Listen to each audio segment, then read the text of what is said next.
예, 지난주에 저희가 또 정수 스님을 모시고 또 좋은 법문을 들었습니다. 불교에서 이 선이라는 것, 착함이라는 것에 대해서 높은 법문을 들었는데, 아마 그동안 저의 그 어떤 좀 수준 낮은 법문을 듣다가 정수 스님의 수준 높은 법문을 들으셔가지고 아마 여러분들이 귀가 많이 호강하셨을 거라 생각이 듭니다.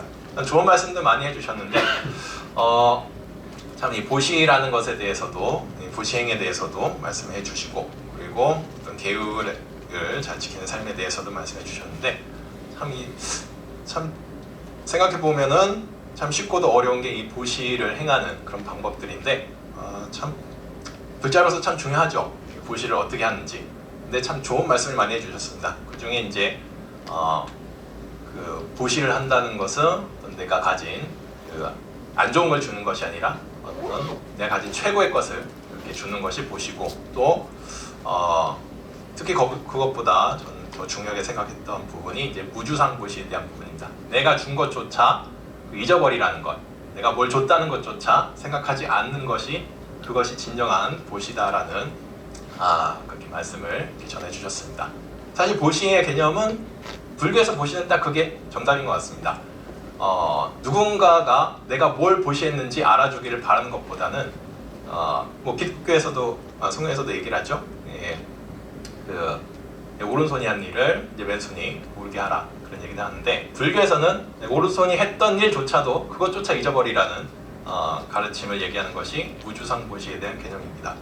참 이제 기독교가 참 부러우면서도 참 안 좋은 부분이, 항상 그쪽에서 보면은 헌공을 하고 헌공을 또 얼마 냈다는 걸 꼭 발표하고 그런 식의 모습들을 보여주는데, 사실 그것은 종교의 올바른 모습은 아니라고 생각합니다. 누가 얼마를 보시든, 누가 많이 했든 적게 냈든 그것이 좋은 것이 아니라 그 보시를 하는 그 마음을 우리는 더 깊게 생각해야 되고, 그리고 보시를 한 사람은 그것을 생색내기보다는 그것조차 잊어버릴 줄 아는 그런 마음가짐을 가지는 것이 불자된 도리로서 보시의 진정한 의미를 실천하는 것이 아닌가라는 그런 생각들을 지난 정수 스님의 법문을 들으면서 저도 많이 좀 해봤습니다. 자, 오늘은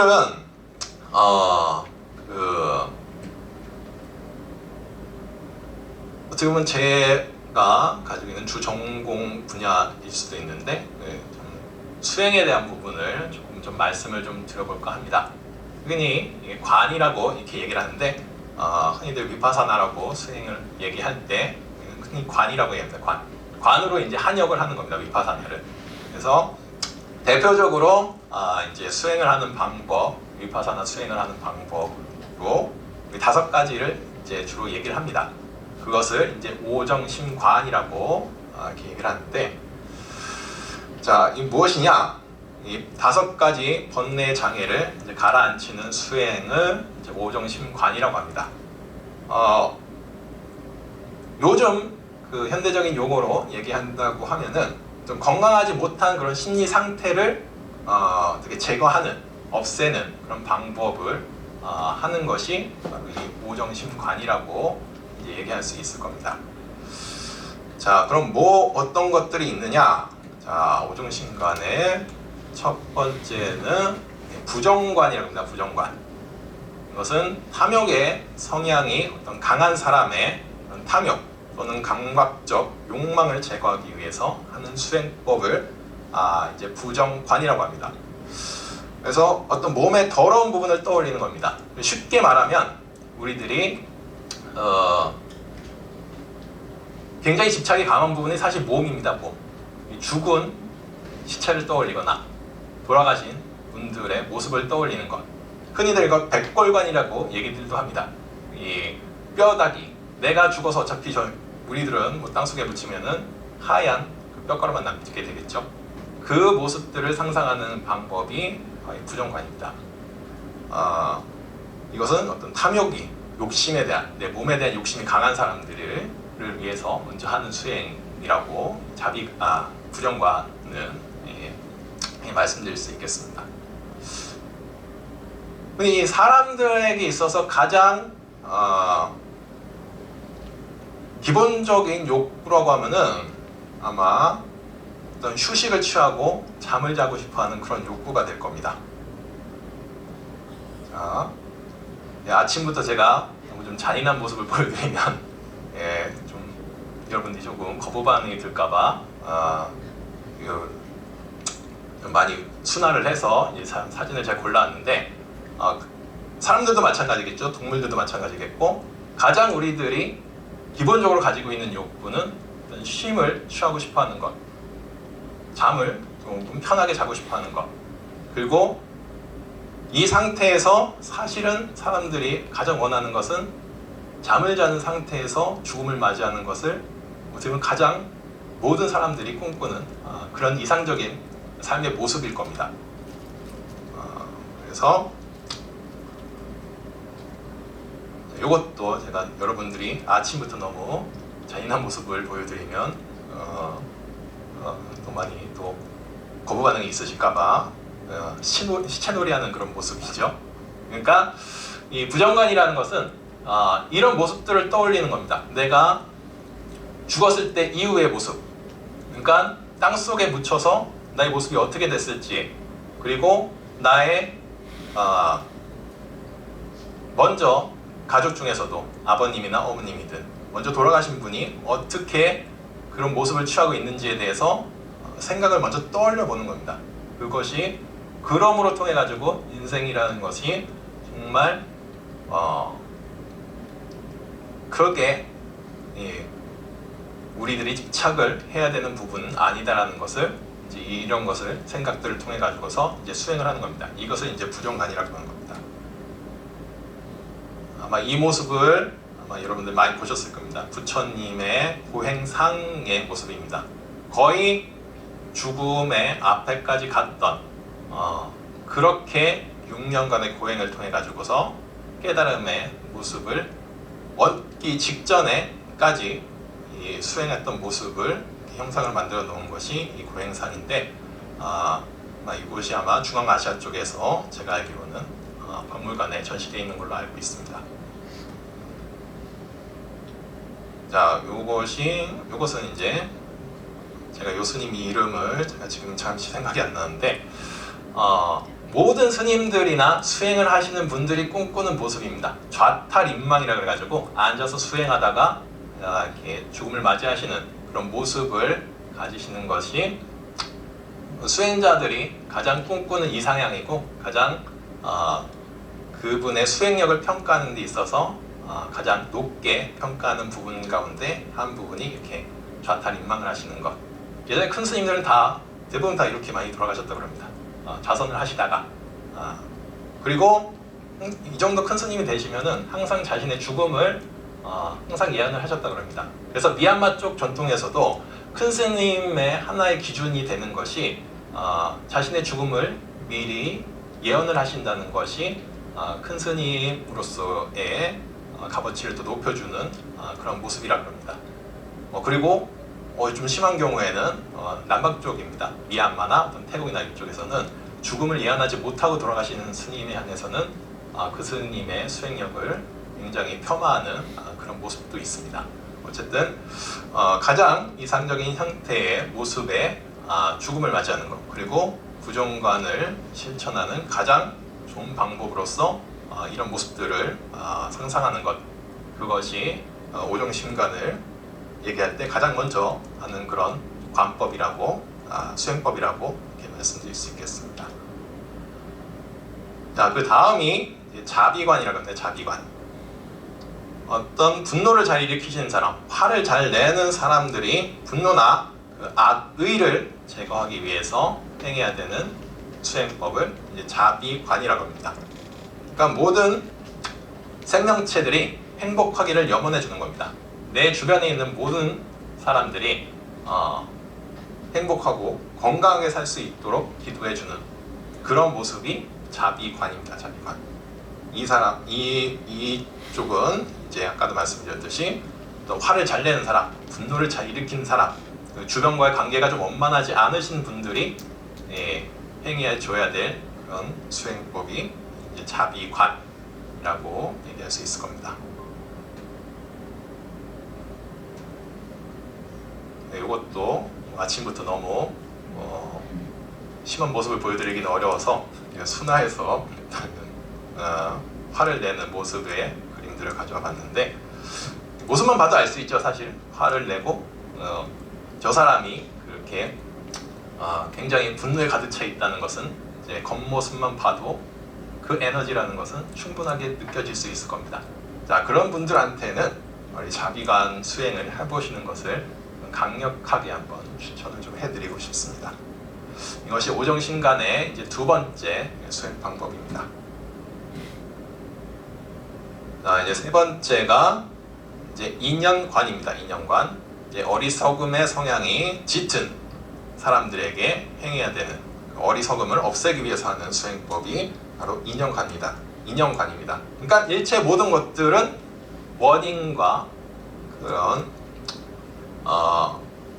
결과, 원인과 조건에 얽혀가지고 이렇게 서로 마주하면서 살아가는 겁니다. 그러니까 모든 일에는 어떤 원인이 있고 결과가 있게끔 다 우리들에게 나타나는 것이지, 절대 아무런 원인도 없이 결과가 우리 앞에는 나타나지 않는다는 겁니다. 그것을 모르는 것을 이제 어리석음이라고 하는데, 그것을 이제 연기법, 인연법 이렇게 얘기를 하죠. 그것을 이제 일깨워주는 방법, 그 수행 방법이 이제 인연관, 또 연기관이라고도 이제 얘기를 합니다. 그것이 오정신관의 세 번째 수행 방법이 이제 되겠습니다.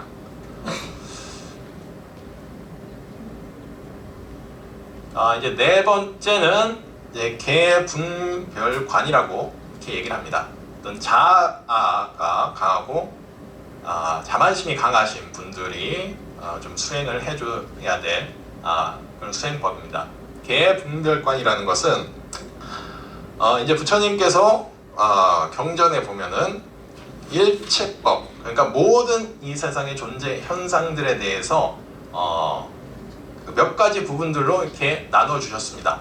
어떻게 우리들은 이 세상은 구성되어 있고 사람들의 마음은 어떻게 나뉘어져 있는지에 대해서 그것을 일체법이라는 그런 말로서 모든 존재 현상들을 나누어서 이렇게 말씀을 주셨습니다. 그래서 5원이라든지 12처라든지 18개라든지 이렇게 이 세상을 분리해서 그 사람의 그런 몸과 마음을 분리해서 이렇게 설명을 해주셨었는데, 5원이라는 것은 뭐 색수상행식, 뭐 이거 자세한 설명은 제가 여기서는 좀 건너뛰겠습니다. 이거는 조금 길어진 얘기이기 때문에 12처라든지 어떤 안이비설신의 어떤 색성향 미촉법, 이런 12처라든지 어떤 18개는 이제 12처에다가 육식을 넣는 겁니다. 안식, 이식, 이런 식으로 설식, 이렇게 모든 존재 현상들은 하나로서 이렇게 존재하는 것이 아니라 이렇게 나뉘어 가지고 존재한다는 것을 이제 알려주는 겁니다.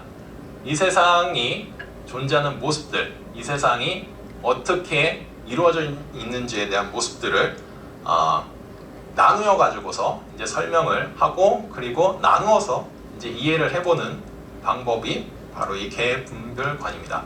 이것은 어떤 자신에 대한 그 암환심이 짙은 사람, 나에 대한 애착심이 강한 사람, 이분들한테 주로 권유하는 그런 수행 방법입니다. 그러니까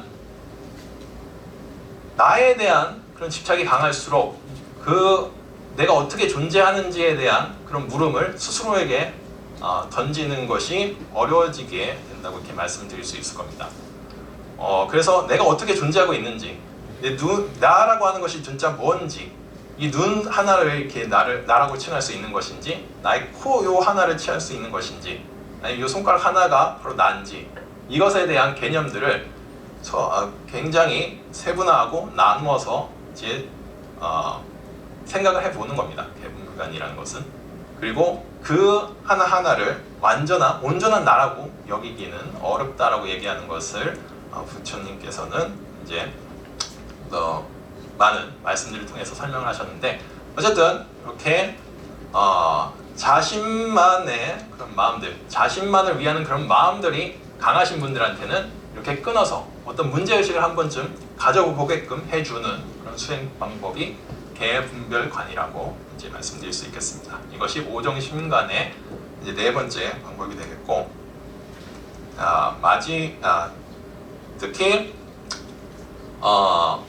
저희들이 그 무엇으로 우리들이 몸을 구성하고 있냐고 했을 때는 마음을 빼고 일단 그 지수 화풍의 사대로서 우리들은 항상 모든 만물들도 역시 이렇게 만들어져 있다고 얘기를 합니다. 사람 몸도 마찬가지고요. 지라는 것은 어떤 좀 딱딱한 부분, 수라는 것은 우리 몸의 어떤 피와 같은 그런 부분들, 화라는 것은 몸의 열기죠, 에너지. 그리고 풍이라는 것은 몸의 어떤 공간들입니다, 공간들. 그 공간들이 있으니까 저희들이 피도 통하고 이렇게 혈액순환이라든지 이런 것들이 이제 있을 수 있는 겁니다. 이것들이 근데 우리 몸만에 해당되는 것이 아니고 모든 만물에도 이제 해당이 된다고 얘기를 할 수 있습니다.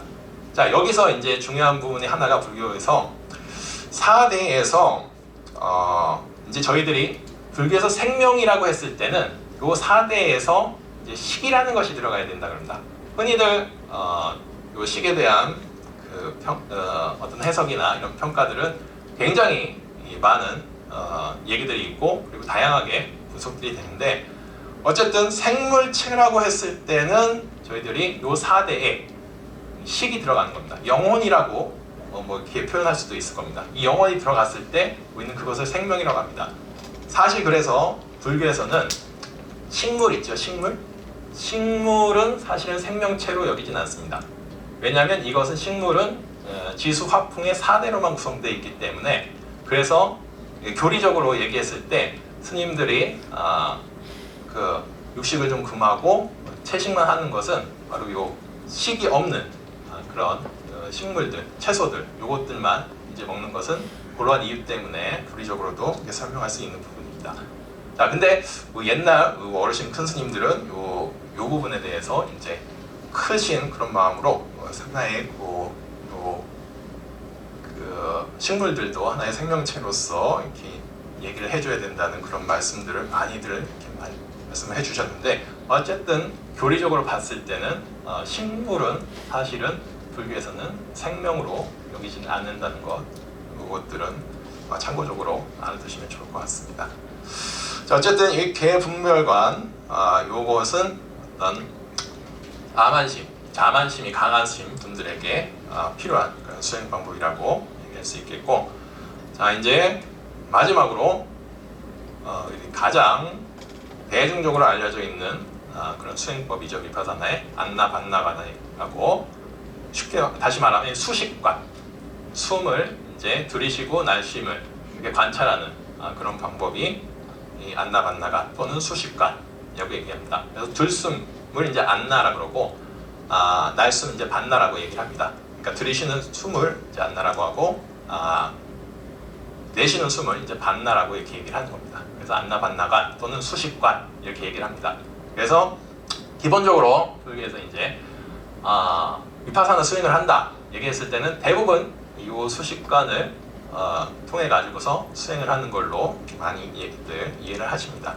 그래서 요 이제 수행은 이제 호흡을 이제 관찰하는 수행으로서 어떤 좀 분별심이 좀 강하신 분들, 뭔가를 계속 나누어서, 아마 개분별관하고는 이제 조금 성향이 조금 다른데, 아까 개분별관은 나에 대한 애착이 너무 강한 거고, 이것은 너무나 분별심이 강한 겁니다. 그래서 모든 것을 다 분리해서 얘기를 하는 겁니다. 그러다 보면은 이제 또 거기에 대해서 또 혼란스러움이 있고, 또 너무, 그러니까 나의 호흡이라는 것, 그리고 나의 정신이라는 것, 나의 몸이라는 것과 마음이라는 것이 사실은 어떻게 보면은 결코 떨어져서 얘기할 수 없는 부분인데, 그것을 계속적으로 너무 나누다 보면은 이것은 그냥 사람을 너무 물질로만 이렇게 평가를 하게 되는 그런 모습들을 우리는 가질 수가 있는 겁니다. 그래서 그 부분들을 경계하고, 그리고 조금은 마음을 다잡기 위해서 해야 되는 수행이 이 수식관, 안나반나가이라고 얘기할 수 있을 겁니다. 자, 요것이 이제 요 5가지가 오정심관일 겁니다. 그래서 위파사나를 수행하는 기본적인 5가지 수행법이라고 이제 얘기를 합니다. 그래서 부정관, 자비관, 인연관, 개분별관 또는 수식관 또는 안나반나관, 이런 요 수행법들은 여러분들이 불교를 깨달음의 길로 들어가기 전에 먼저 닦아줘야 되는 그런 방법이고 수행법들입니다. 자, 왜냐면 우리가 요 5가지 요소들을 통해 가지고 어떤 마음의 병이라든지 마음의 혼란이라든지 이것들을 치료하지 않고서는 진정으로 우리가 느낄 수 있는 행복이라는 것은 굉장히 한정적일 수밖에 없다는 겁니다. 그냥 일상적인 생활 속에서 우리들이 평온을 찾을 수 있고 행복을 찾을 수 있는 방법들을 느껴가지 못한다면은 수행만을 통해 가지고선 그냥 우리들 기도만을 통해 가지고서는 결코 진정하게 행복을 느낄 수 있는 그런 시간들이나 기간들은 짧아질 수밖에 없다는 겁니다. 그래서 부처님께서 항상 경계하셨던 부분도 수행을 할 때만 행복을 느끼는 것이 아니라 일상적인 생활 속에서도 우리들이 행복이나 그런 수행의 바른 모습들이 나타날 수 있어야지 그것이 진정한 수행이지. 그것을 이제 수행만을 통해 가지고 이제 깨달음을 얻겠다고 하는 것은 이제 수정주의라고 그렇게 얘기를 합니다. 그래서 그 모습들을 경계하셨기 때문에 이러한 모습들의 수행관과 수행 방법들을 이제 말씀해 주셨던 겁니다. 그래서 부처님께서 그래서 여러분들도 이제 깨달음이라는 것 그리고 조금 더 깊은 이제 행복이라는 것은 아마 다들 찾고 싶고 그것이 그려가지고 아마 절에 나오시는 이유가 많이 되실 겁니다. 그렇다면은 이제 일상생활 속에서도 우리들이 뭘 해야 되고 어떤 것들을 닦아야 되고 어떤 것들에 대한 마음의 공부를 해야 되는지에 대한 부분은 이 부분에서 이제 여러분들이 좀 많이 찾아가셔야 되는 겁니다. 이러한 방법들을 통해 가지고. 근데 이것도 또 잘 선택을 해서 하셔야지 또 잘못 선택을 하셔가지고 또 이런 수행을 하시게 되면은 오히려 이게 또 분심만을 일으키고 그러니까 화를 더 키우는 그런 모습들을 나타낼 수도 있습니다. 그러니까 우리가 팔과 다리가 아프면은 그 팔다리를 치료를 해야 되는데 잘못해가지고 발가락을 치료하다 보면은 아무짝에도 쓸모없는 그런 치료법이 되듯이 이 가운데서도 요 수행 나에게 지금 문제가 어떤 부분인지에 대한 명확한 판단을 잘 하시고 그리고서 여기에 맞는 수행을 여러분들이 찾아가시는 것은 그거는 여러분들의 사실 몫이라고 이렇게 말씀드릴 수 있을 겁니다. 그래서 어떤 화를 많이 좀 내시는 분들 그리고 인간관계가 조금 원만하지 못하신 분들한테는 이 자비관 수행을 먼저 해줄 것을 좀 권유를 많이 드립니다. 근데 이분들이 만약에 수식관이나 다른 수행들을 했다 하면은 오히려 몸에 더 열만 더 나고 가슴만 더 답답해지는 것을 느끼시는 분들이 좀 많이 저도 주변에서 좀 많이 봤고 그러니까 내가 문제점이 뭔지를 먼저 파악하시는 것이 그건 여러분들이 가지셔야 될 수행을 닦아가기 전에 먼저 해주셔야 될 관찰이 중요하다고 이제 말씀을 좀 드려보고 싶습니다.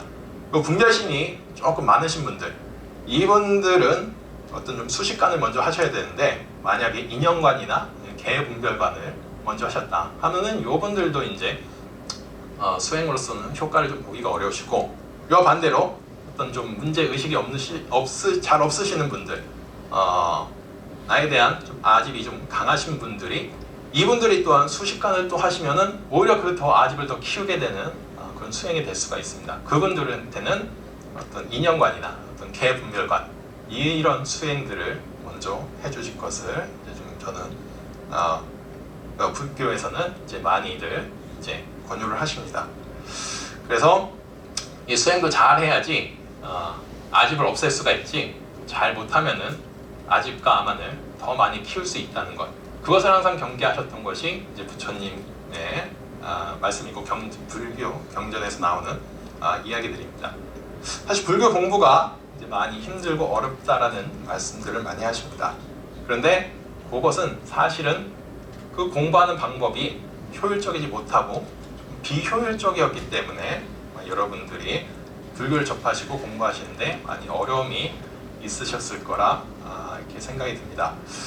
자, 앞으로 이제 좀 많이 이제 날씨도 이제 쌀쌀해지고 서늘해지고 어떻게 보면은 딱 수행하기 좋은 이제 계절이 다가온 것 같습니다. 아무튼 여러분들도 오늘 제가 알려드렸던 이 오정심관이라는 그 수행법들을 한 번쯤은 다시 한번 돌이켜 보시면서 나에게 맞는 수행 방법이 무엇인지를 찾을 수 있는 그런 초가을이 되셨으면 하는 바람을 말씀드리면서 오늘 제 설법은 여기서 마치도록 하겠습니다.